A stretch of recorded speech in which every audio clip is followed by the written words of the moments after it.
కాబట్టి ఇప్పుడు క్రీస్తు యేసునందున్న వారికి ఏ శిక్షా విధియు లేదు.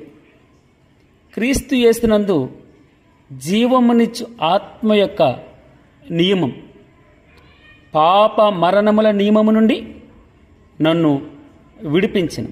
ఇట్లనగా ధర్మశాస్త్రము దేనిని చేయజాలకపోయినో దానిని దేవుడు చేసెను. శరీరమును అనుసరింపక ఆత్మను అనుసరించే నడుచుకుని మనయందు ధర్మశాస్త్ర సంబంధమైన నీతి విధి నెరవేర్చబడవలనని పాప పరిహారం నిమిత్తం దేవుడు తన సొంత కుమారుని పాప శరీరాకారముతో పంపి ఆయన శరీరమందు పాపమునకు శిక్ష విధించెను. శరీరానుసారులు శరీర విషయముల మీద మనసునుంతురు, ఆత్మానుసారులు ఆత్మ విషయముల మీద మనసునుంతురు. శరీరానుసారమైన మనస్సు మరణం, ఆత్మానుసారమైన మనస్సు జీవమును సమాధానమున ఉన్నది. యాలియనగా శరీరానుసారమైన మనస్సు దేవునికి విరోధమై ఉన్నది.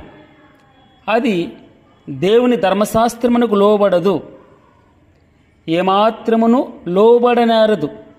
కాగా శరీర స్వభావం గలవారు దేవుని సంతోషపరచనేరరు. దేవుని ఆత్మ మీలో నివసించి ఉన్న ఎడల మీరు ఆత్మ స్వభావము గలవారే గాని శరీర స్వభావం గలవారు కారు. ఎవడైనను క్రీస్తు ఆత్మ లేనివాడైతే వాడు ఆయన వాడు కాడు. క్రీస్తు మీలోనున్న ఎడల మీ శరీరము పాప విషయమై మృతమైనది గాని మీ ఆత్మ నీతి విషయమై జీవము కలిగి ఉన్నది. మృతులలో నుండి యేసును లేపిన వాని ఆత్మ మీలో నివసించిన ఎడల మృతులలో నుండి క్రీస్తు యేసును లేపినవాడు